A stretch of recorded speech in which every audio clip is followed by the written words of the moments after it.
네, 반갑습니다. 해운대 중일교회 구역장, 구역강사님 여러분들을 우리 주님의 이름으로 환영합니다. 오늘은 이제 우리 구역장, 구역강사님들 교육 가운데 이제 우리는 예배드리기 위하여 구원받았습니다. 그런 제목으로 말씀을 증거하겠습니다. 요한복음 4장 23절은 아버지께 참되게 예배하는 자들은 영과 진리로 예배할 때가 오나니 지금이 곧 이때라. 아버지께서는 자기에게 이렇게 예배하는 자들을 찾으시느니라 말씀을 하셨습니다. 인간의 제일 되는 목적이 무엇일까요? 우리가 세례받을 때에 배우는 웨스트민스터 신앙고백서 소요리 문답 1문에는 이렇게 말씀을 합니다. 인간의 제일 되는 목적은 하나님을 영화롭게 하고 그를 즐거워하는 것이다. 여러분, 하나님을 영화롭게 한다는 것이 예배를 가리키고 있습니다. 즉, 인간의 제일 되는 목적은 예배다. 또 그를 즐거워하는 것이다 라고 하는 말씀의 의미는 인간의 행복을 의미합니다. 행복하게 살고 기쁘게 살아가는 것이다. 그런데 그 순서를 유의하시기 바랍니다. 하나님을 영화롭게 하는 것이 먼저입니다. 그리고 그 다음에 인간이 행복하게 살아가는 것입니다. 그를 즐거워하는 것이 그 다음 순서라는 것이죠. 이 순서가 바뀌면 안 되는 것입니다. 여러분, 에덴 동산에서 우리 선조들이 이제 이 범죄한 근본적인 동기는 예배 때문이었습니다. 하나님께서는 아담에게 또 하와에게 생육하고 번성하고 땅을 충만하고 땅을 정복하고 다스리라고 말씀을 하셨습니다. 여기에서 땅을 정복하고 다스리라고 하는 것은 이 모든 피조물들, 이 땅 위에 있는 것들로 말미암아 하나님을 하나님 되시게 하라는 뜻입니다. 즉, 인간이 하나님께 예배드릴 뿐만 아니라 모든 피조 만물들도 다 하나님을 경외하도록 그렇게 만들라고 하는 뜻입니다. 그래서 하나님께서 그 통치의 권한을 인간에게 위임하여 주셨던 것입니다. 그런데 뱀이 하와를 어떻게 유혹합니까? 네가 선악을 알게 하는 나무의 열매를 먹으면 하나님같이 될 것이다. 즉 예배의 대상이신 하나님, 그리고 피조물인 인간 가운데 인간이 하나님께 경배드리고 예배를 드려야 되는데 인간으로 하여금 하나님처럼 될 것이라고 유혹을 했던 것입니다. 그리고 이 유혹에 우리 선조들은 선악과를 먹게 된 것입니다. 이것은 예배의 왜곡이었습니다. 하나님께 인간이 예배드리는 것인데 인간이 예배받을 하나님의 위치가 된다라고 하는 것이 유혹의 내용이었습니다. 그 결과로 에덴 동산을 잃어버리고 말았습니다. 예수님은 제2의 아담으로 오신 분이십니다. 그래서 첫 번째 아담이 잃어버린 이러한 예배의 특권을 회복시켜 주셨습니다. 이제 마귀가 예수님 금식하신 후에 예수님을 유혹할 때에 한 번은 높은 산 위에 올라가서 세상 모든 영광을 한꺼번에 다 보여줍니다. 그리고 예수님께 이렇게 요구합니다. 네가 나에게 엎드려서 절하면 이 모든 권세와 영광을 다 너에게 주겠다. 이때 예수님은 사탄아 물러가라. 이제 다만 하나님을 경배하고 그를 섬기라. 이렇게 단호하게 거절하셨던 것입니다. 예수님은 이렇게 첫 번째 아담, 우리의 조상들이 실패한 그러한 예배의 바른 태도 자세를 이제 단호하게 사탄의 요구를 거부함으로써 이제 극복을 하셨고, 그리고 십자가에서 마귀를 이기신 것입니다. 그러므로 우리 예수님은 이 세상에 오셔서 이제 죄와 사망과 고통과 마귀에게 얽매인 인간들을 해방시키신 것입니다. 그래서 자유롭게 하나님께 예배드릴 수 있도록 그렇게 만드신 것입니다. 에베소서 2장 7절은 우리에게 이렇게 일러 주십니다. 이는 그리스도 예수 안에서 우리에게 자비하심으로써 그 은혜의 지극히 풍성함을 여러 세대에 나타내려 하십니다. 그 은혜의 풍성하심을 선포하는 것, 그 은혜의 풍성하심을 드러내는 것, 이것이 무엇입니까? 바로 예배입니다. 우리가 거듭난 새 사람이 되어서 하나님의 자녀가 되었다고 하는 목적은 바로 우리가 바른 예배를 하나님께 드리게 하시기 위함입니다. 예수님께서 이 세상에 오심은 잃어버린 자를 구원하려고 오셨다고 누가복음 19장 10절에는 말씀하셨습니다. 그런데 요한복음 4장 23절에서는 아버지께서는 이렇게 자기에게 예배하는 자들을 찾으시느니라 말씀하셨습니다. 다시 말씀드리면 예수님이 이 세상에 오신 목적은 예배자를 찾으시기 위해서다라는 그러한 뜻입니다. 우리가 구원받은 가장 중요한 이유는 지옥에 가지 않기 위함이 아닙니다. 물론 지옥에 가지 않는 것은 특권이지요. 그러나 우리의 구원의 이 목적 가운데 제일 되는 목적은 바로 예배입니다. 우리가 구원받은 것은 하나님께서 주시는 여러 풍성한 축복을, 복을 누리면서 살아가는 것이 제1되는 목적이 아닙니다. 물론 우리가 하나님의 자녀로서 이 놀라운 특권 그리고 축복을 받아 누리며 살아가는 것입니다. 그러나 제1되는 목적은 바로 우리의 축복이 아니고 바른 예배인 것입니다. 주님의 말씀에 귀를 기울여 보십시오. 마태복음 6장 33절에서 너희는 먼저 그 나라와 그 의를 구하라. 그리하면 이 모든 것을 너희에게 더하시리라. 여러분, 하나님의 의와 하나님의 나라를 구하는 것이 무엇입니까?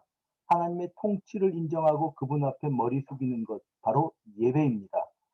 그렇게 하나님 앞에 경배하고 그 나라와 그 의를 구할 때 이 모든 것들, 의식주는 우리에게 더하여 주신다고 우리 예수님께서 말씀하신 것입니다.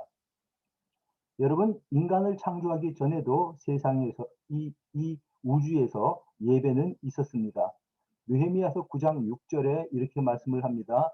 오직 주는 여호와시라.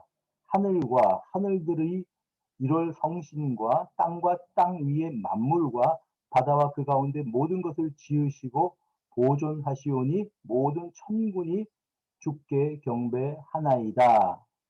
우리 하나님께 모든 천군이 천군 천사가 인간 창조부터 있었던 모든 천군과 천사들이 하나님께 경배한다고 이제 느헤미야서 9장에서는 말씀하고 있는 것입니다. 에덴 동산에서도 예배가 있었습니다. 하나님께서 아담에게 나타나셔서 대화하는 것이 예배였습니다. 이 세상을 아름답게 만들고 질서를 잡고 조화롭게 만들어 우리 하나님 앞에 이제 예배하며 하나님과 함께 기뻐하게 되는 것이 그들의 예배였습니다. 물론 오늘날처럼 주악에 맞추어 묵상기도 드리는 예배는 아니었다고 할지라도 에덴 동산에서의 삶 자체가 바로 예배였다고 하는 말씀입니다. 여러분, 아벨과 가인 사건, 이 비극의 근본 이 동기는 바로 예배의 자세의 문제였습니다. 이제 바른 자세로 예배드리지 않았었던 가인이 바른 태도로 예배드렸었던 동생 아벨을 시기심으로 죽인 것이 이 사건의 이제 이 그 원인이었습니다. 아브라함이 가나안 땅에 도착해서 제일 먼저 한 것은 예배였습니다. 제단을 쌓은 일이죠. 언약 백성 이스라엘을 애굽의 노예에서 구원하시고 또 해방시키신 목적은 예배였습니다. 그래서 성막을 만들고 제사 제도를 만든 이 모든 것은 예배 제도를 의미하는 것이었습니다. 신명기 26장 10절에 보니까 내가 주께서 내게 주신 토지 소산의 만물을 가져왔나이다 하고 너는 그것을 여호와 앞에 두고 네 하나님 앞에 경배할 것이며 이제 농사를 짓고 첫 만물, 첫 수확을 하나님께 가지고 오는 것은 이것은 예배였습니다. 이 모든 것이 하나님께서 주신 것입니다라고 감사하는 마음을 가지고 하나님께 예배하는 것이 천 만물을 하나님 앞에 드리는 것이었습니다.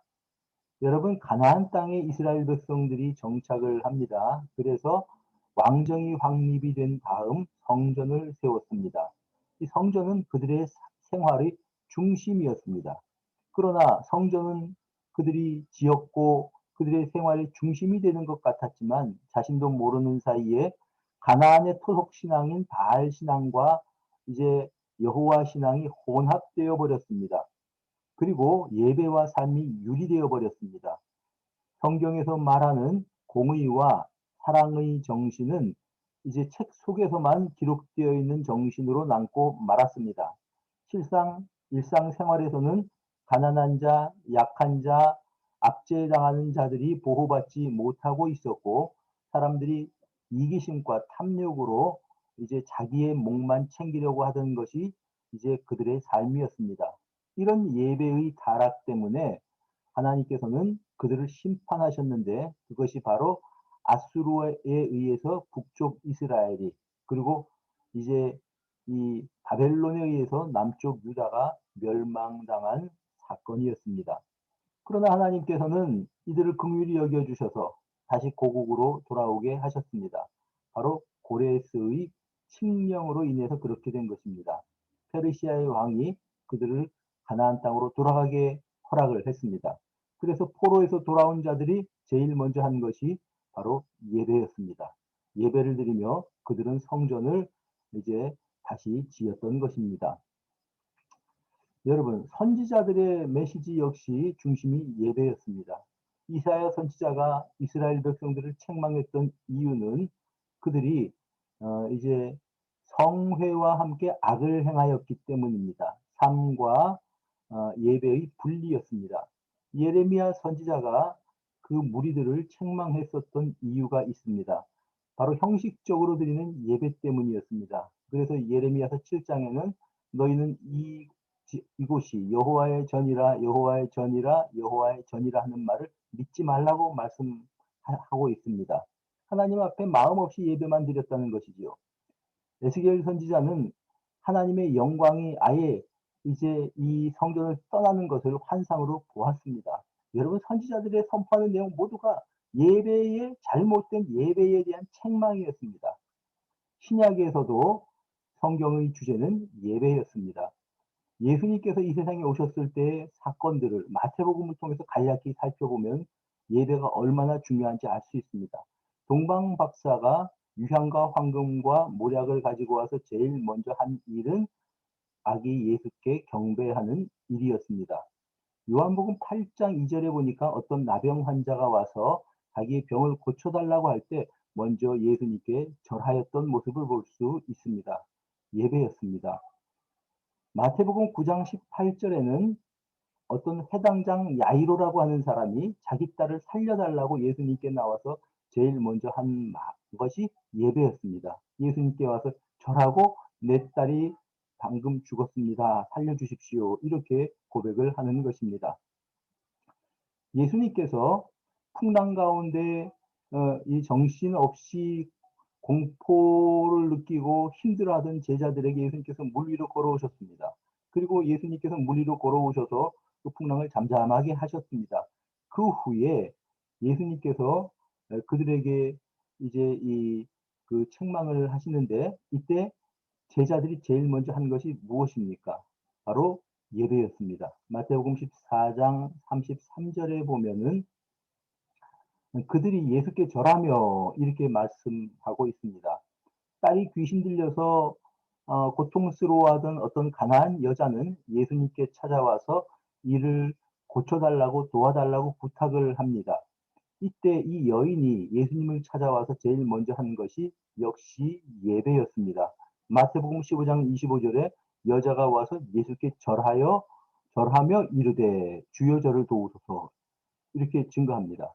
부활하신 예수님께 제자들이 한 것은 경배였습니다. 마태복음 28장 17절에 예수를 배웠고 경배하나. 여러분, 뭐 다른 복음서에도 많이 이런 기록들이 있습니다만 마태복음에서 이제 이 제자들이나 주변의 사람들이 예수님께 절했다라고 하는 표현들은 모두 예수 그리스도께 이제 이 경배했다고 하는 그러한 말씀입니다. 주님께 경배한 것 바로 예배라고 하는 말씀입니다. 여러분 요한계시록에 나오는 하늘의 이 예배의 모습, 보좌에 앉으신 하나님과 어린 양 예수 그리스도께 주변에 이제 24장로들과 또한 이제 생물들이 막 찬송을 부르면서 하나님을 높이는 것을 볼 수 있습니다. 예배를 우리에게 보여주고 있습니다. 여러분, 한마디로 줄여서 오늘 드린 말씀의 전체는 이 성경의 모든 주제가 예배라고 하는 것입니다. 우리 인간이 하나님의 자녀가 된 근본적인 목적이 바로 하나님께 바른 경배를 드리기 위함이라고 하는 것입니다. 오늘날도 하나님께서 우리에게 요구하는 것이 무엇일까요? 예배 드리는 것입니다. 그리고 이렇게 예배 드리는 자들을 우리 하나님께서는 찾고 계신다는 것입니다. 요한복음 4장 23절에 아버지께서는 자기에게 이렇게 예배하는 자들을 찾으시느니라. 진실한 예배자를 찾으시는 것입니다. 마음을 들여서 예배하는 자들을 하나님께서는 찾고 계시는 것입니다. 우리 구역장님들 여러분 한 사람 한 사람이 이렇게 진실한 마음으로 하나님 앞에 예배하는 예배자들이 다 되시기를 주님의 이름으로 축복합니다. 감사합니다. 기도합시다. 하나님 아버지 감사합니다. 이렇게 우리에게 인간의 목적과 성경의 주제가 예배임을 다시 한번 생각하게 하시니 감사합니다. 우리 구역장, 구역 강사님들이 모두가 이제 하나님 앞에 바른 예배드리게 하시고 하나님께서 보시면서 우리 해운대 중일교회 성도들을 보시면서 참 하나님께 바르게 예배한다고 하나님께서 기쁨으로 찾으시는 그런 하나님의 자녀들이 되도록 함께하여 주시옵소서. 우리 구주 예수 그리스도 이름으로 기도드립니다. 아멘.